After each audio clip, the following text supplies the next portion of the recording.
You know, there are moments in life that sneak up on you. Moments where you suddenly realize just how fragile everything really is. I remember one winter in the mountains of northern Colorado. A storm had rolled in overnight, the kind of blizzard that makes even seasoned hikers think twice. And there I was, in a little cabin that barely had running water, watching the snow pile up against the windows like a wall. The wind howled like it had some sort of personal vendetta, and somewhere out there, two kids and their mom were trying to make it through the night, completely stranded on a trail that wasn't meant for anyone in weather like this. But what really got me gripping my coffee mug wasn't the storm itself, it was the thought of their dog, Max, a massive Alaskan Malamute, pacing outside, refusing to come inside, even though the snow was thick up to his chest. He had this stare that could pierce through walls, the kind that made you think, okay, this dog knows something we don't. And I had a feeling he wasn't just standing out there for fun. He was standing guard, and he had a job to do. Max wasn't just a dog. He was this hulking, furry presence, all gray and white with eyes that seemed to hold a little bit of every wolf in his lineage. He had been with Sarah, the mom, since before her twins, Emma and Jake, were born.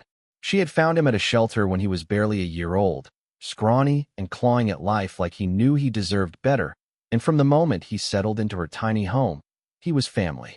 He had this way of curling up next to the kids that made them giggle, all paws and ears, but the second something fell off, like a stranger at the gate or a car sliding on ice outside, he turned into this silent guardian, alert and tense.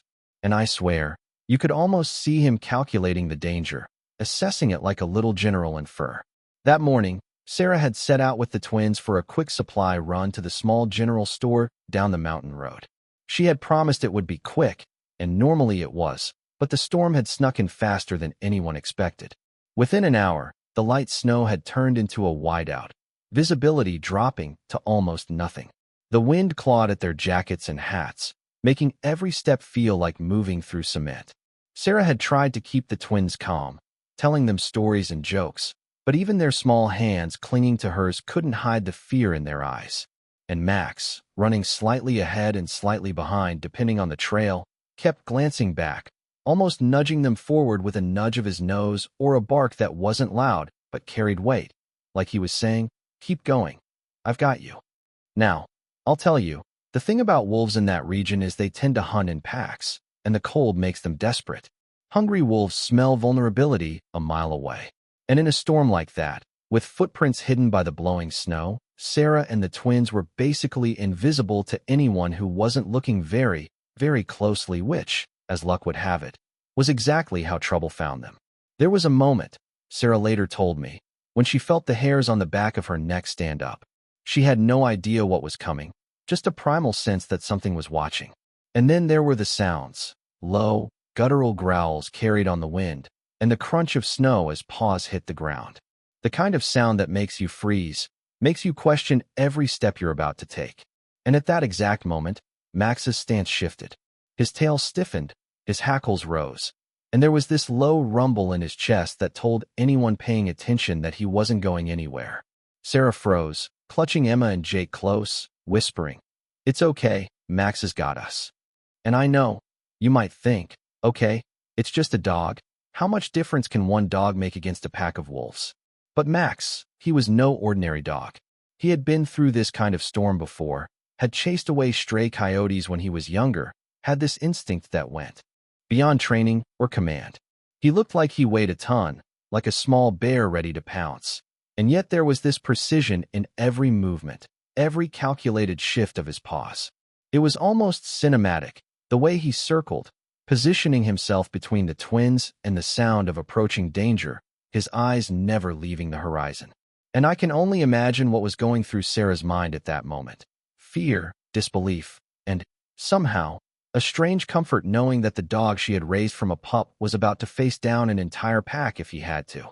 And the first wolf stepped into view, its coat gray and silver, blending perfectly with the storm, and it froze when it saw Max. There was a moment, just a fraction of a second, where both stared at each other like two warriors, sizing up who would move first. And then another wolf appeared, and another, their eyes glinting, teeth catching the pale light that managed to sneak through the clouds. Max let out a bark, low and resonant, and it wasn't just a bark. It was a declaration, a warning that this ground was taken, that these humans were under his protection. And I swear, even in the storm, that bark carried like thunder, echoing across the frozen expanse.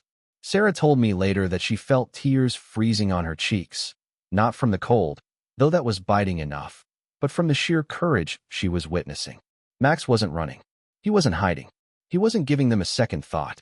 He was standing there, massive and unflinching, ready to protect, ready to fight if he had to.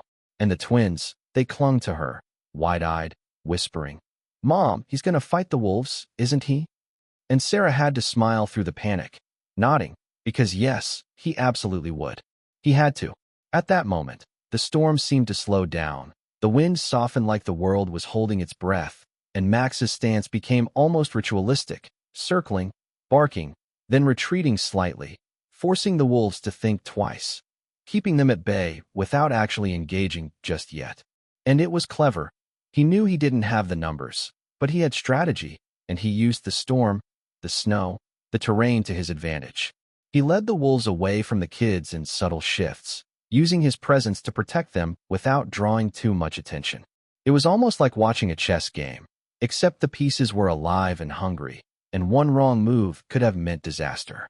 And that's where the real tension started, the kind that makes your heart race even sitting miles away watching it unfold. The wolves tested him, circling closer, sniffing, judging, trying to find a weakness. Max barked. He lunged. He made himself look bigger, snarling just enough to keep them cautious. And Sarah whispered prayers under her breath, holding the twins, feeling the icy wind bite through her gloves, all the while knowing that the fate of her little family rested on the courage of this dog she had called her companion for so long.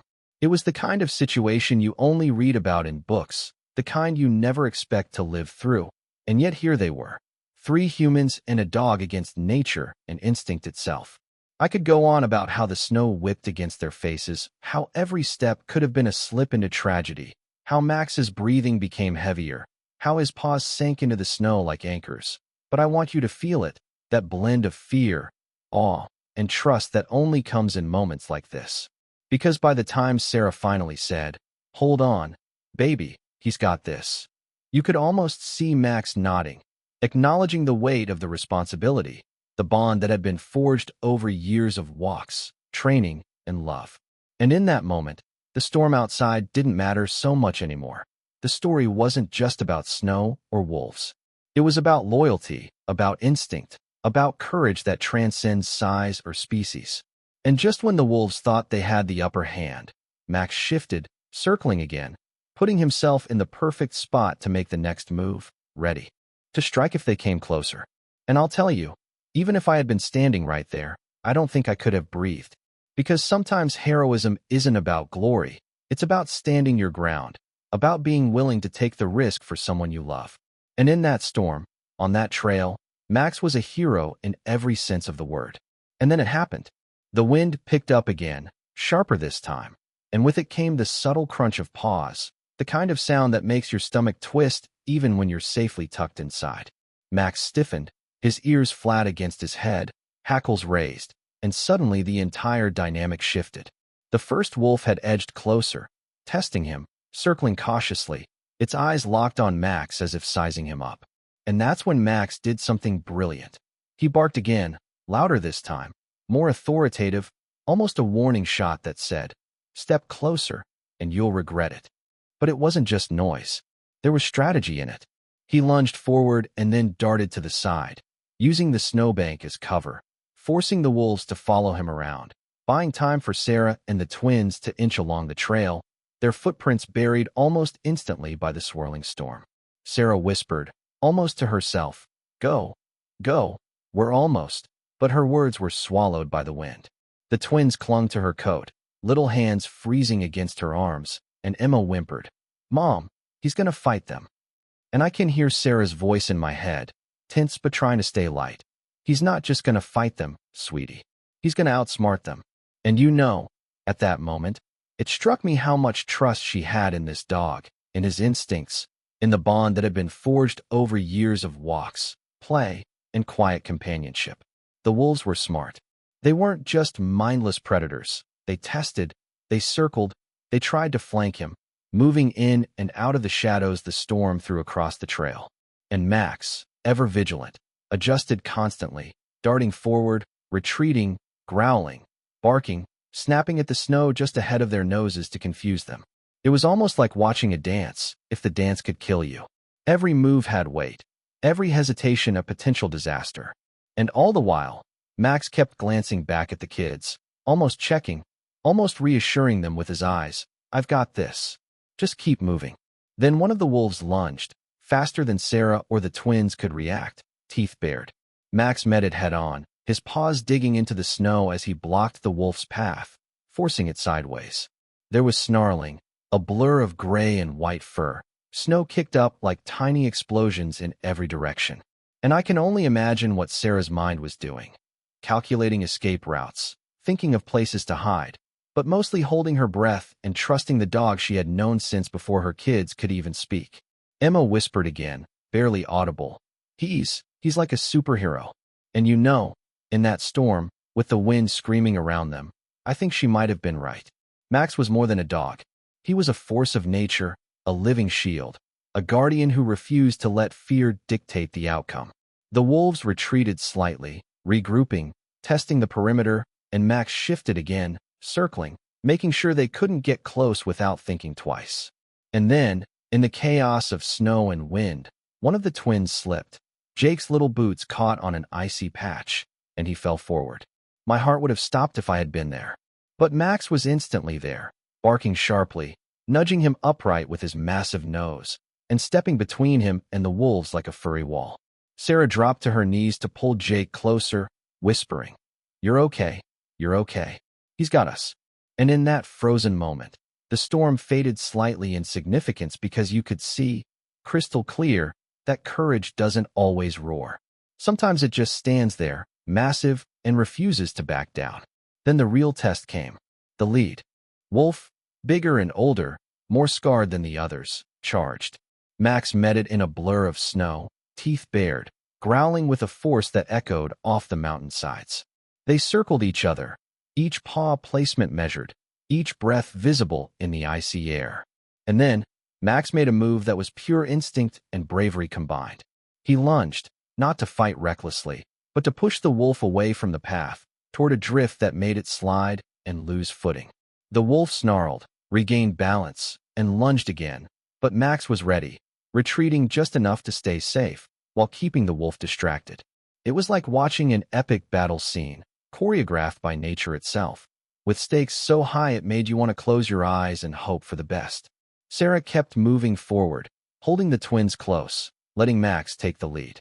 Every step was a gamble, every second a test of nerves. But Max never wavered. At one point, a smaller wolf tried to circle around the back, thinking it could get to the kids from behind, and Max spun in a flash, barking, snapping, a blur of fur and motion, and the wolf yelped in surprise, skidding in the snow. It was tactical, almost cinematic, the kind of heroism you only see in movies, except this was real. And the storm, the biting wind, the isolation, all of it faded into the background because the focus was so pure. Protect the family at all costs. And then there was a moment that made Sarah freeze. A wolf broke away from the pack, cutting across the path directly toward her, teeth bared, growl low.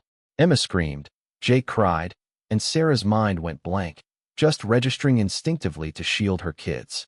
But Max was already there, intercepting the wolf with a bark that was almost human in its authority, teeth flashing, eyes locked on the predator. He collided with it, knocking it off balance, and they tumbled into the snow, rolling, snarling, pawing, and biting, a tangle of fur and determination. And in that split second, the twins clung to Sarah like they had never clung before, whispering, "Mom, he's so brave, he's so brave." And she nodded, tears freezing on her cheeks, because yes, he was. Max emerged from the tussle, breathing hard, covered in snow, but victorious. The wolves hesitated, regrouping on the edge of the drift, sizing him up, and that's when Max made his final move. He barked, loud and commanding, and advanced in a straight line, forcing them to retreat. One by one, they backed off into the trees, disappearing into the white haze of the storm, and just like that, The immediate danger was gone. Max stood there, snow caked on his fur, chest heaving, ears perked, eyes scanning to make sure no one had followed. Sarah sank to the ground with the twins, hugging them tight, whispering prayers and thanks, and Max sat down beside them, head resting on Sarah's lap, as if to say, "It's over. I've got you." And the thing about moments like that is they stay with you. Sarah later told me that she could still feel the adrenaline, the way her heart had pounded, the way fear had sharpened her senses so acutely that she remembered every detail. The crunch of the snow, the whistle of the wind, Max's fur glinting in the faint light. She said she couldn't imagine making it through that storm without him, that he had been their shield, their protector, their reason for getting through the night alive. And I believed her, because watching Max work, there was no question. Instinct, love, and loyalty had combined into something extraordinary. After the wolves finally disappeared into the forest, Max led them back toward the cabin, staying just ahead, ensuring the path was clear, checking every drift, every shadow. And the kids started to relax, small giggles escaping as they joked about how big and scary Max looked, how they were sure he had scared off 100 wolves single-handedly. Sarah laughed too, though it was shaky, but there was relief in it, pure relief that they were safe. And for a moment, the storm outside didn't matter. The cabin, the warm blankets, the hot cocoa waiting inside, they were all symbols of survival. Yes, but Max was the hero, the reason they had it at all. And then there was this tiny, unexpected moment that broke the tension completely. Max, exhausted from his efforts, tried to shake off the snow, but ended up sending a little avalanche of powder right onto Emma's head. She shrieked and laughed at the same time. Jake joined in, and even Sarah couldn't stop laughing. It was this absurdly human moment in the middle of chaos, reminding everyone that even in the scariest, most intense experiences, there's room for joy, for laughter, for the reminder that life goes on. Max wagged his tail, tongue lolling, looking proud and a little sheepish, and in that moment, the storm didn't seem quite as terrifying anymore. By the time they reached the cabin, Sarah and the twins were exhausted, snow-covered, and shivering, but safe. Max padded behind them, checking every corner, ensuring no hidden dangers lurked, then finally flopped down in front of the fire, letting out a satisfied huff. And Sarah wrapped the kids in blankets, murmuring over and over, "We made it. We made it because of him." And Max, of course, was already half asleep, but you could tell he understood, because his chest rose and fell steadily, a silent guardian finally at rest. And that's the thing about courage. It doesn't always roar, it doesn't always make headlines, and sometimes it comes in the form of a massive, furry dog with snow in his fur and a heart 10 times bigger than his body. Max had faced wolves, storms, and the kind of danger that could have ended everything, and he had done it all with this quiet, steady bravery that makes you believe in loyalty and love all over again. That night, Sarah told me she felt a bond stronger than ever with him, one that no words could capture, one that only experiences like this can forge. And the twins, they kept asking questions. "Mom, can Max fight the wolves again?" And she just laughed, hugging them close, because sometimes it's enough to survive, to be grateful, to know that someone, or something, has your back when the world seems intent on testing you. By the time they finally made it inside the cabin, the storm was still howling outside, but inside, everything felt different, warm, safe, and surreal. Sarah dropped to her knees by the fire, pulling the twins close, blankets wrapped around them like armor. Emma and Jake were giggling nervously, still shaking from the adrenaline, still wide-eyed from what they had just witnessed. And Max? Well, Max had finally let himself collapse, sprawling out in front of the fire, snow caked on his fur, tongue lolling, chest rising and falling as he soaked in the warmth. He was exhausted, but there was this quiet pride in the way he looked at them, like he understood he had done something extraordinary, and that they knew it too. Sarah's hands trembled as she brushed the snow from Max's coat. You saved us," she whispered, almost to herself, her voice thick with disbelief and relief. Emma peeked out from under the blanket and said, "He's a superhero, Mom. He really is." Jake nodded vigorously. "Yeah, he's the best dog ever." And Sarah laughed softly, a mix of tears and relief spilling out. There was this overwhelming sense of gratitude, a sense that life could have ended differently, But Max had changed the story. He had written their survival in real time, with courage, instinct, and loyalty. For hours after that, they just sat there by the fire. The twins fell asleep eventually, curled up on Sarah's lap and beside her, soft breaths filling the cabin. Max stayed alert, though, eyes half closed, ears twitching at every sound outside. Sarah watched him and realized something profound. This wasn't just about protecting her kids from wolves or storms. It was about trust, loyalty, and the quiet heroism that doesn't need applause. Max had faced danger head-on because he cared, because he had a bond with them that was stronger than fear itself. And that realization made her feel small, human, and yet incredibly grateful all at once.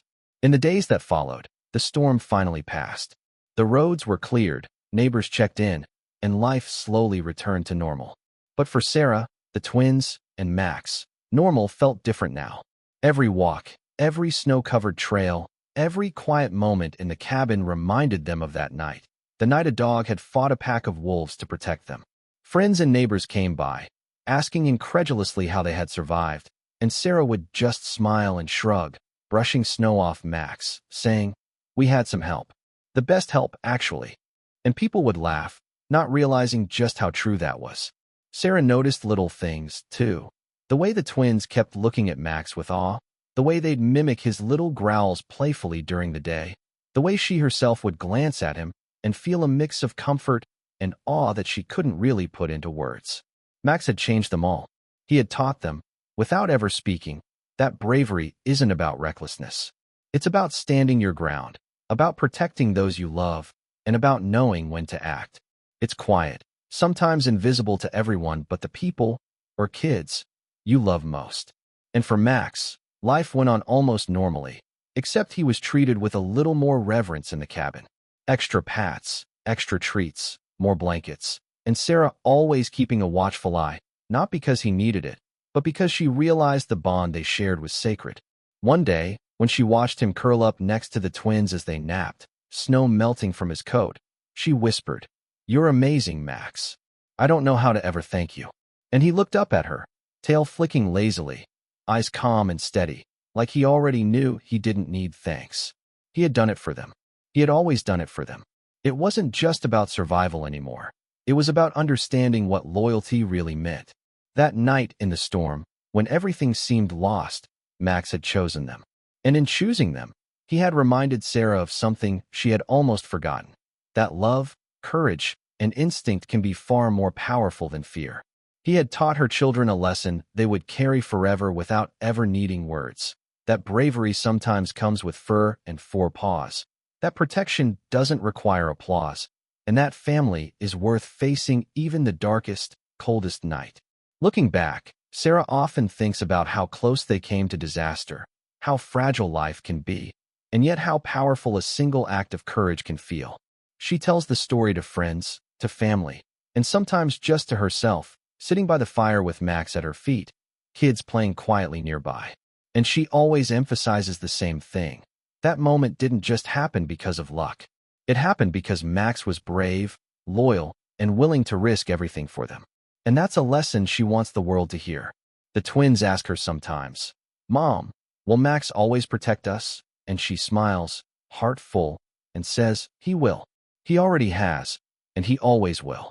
And she knows it's true, not because he can't be challenged, but because his heart is bigger than any wolf, any storm, any danger. Courage and love, she realizes, come in all shapes and sizes, and sometimes, in the form of a massive Alaskan Malamute with snow in his fur and determination in his eyes. So if you ever wonder what heroism looks like, or what loyalty truly means, look no further than a dog like Max. Not a superhero from a movie, not a legend in a storybook, but a real, living creature who will risk everything, stand against the storm, face down predators, and protect the people he loves without hesitation. It's breathtaking, it's humbling, and it's something we can all learn from, even if we don't have a pack of wolves to battle or a blizzard to survive. And I guess that's why I tell this story, not just to marvel at Max's bravery, but to remind everyone listening that courage comes in many forms, and love can be fierce, instinctive, and life-saving. That winter, in the storm, a dog saved a family. But in doing so, he also reminded us all of something we often forget, that loyalty and bravery don't need a medal, a headline, or an audience.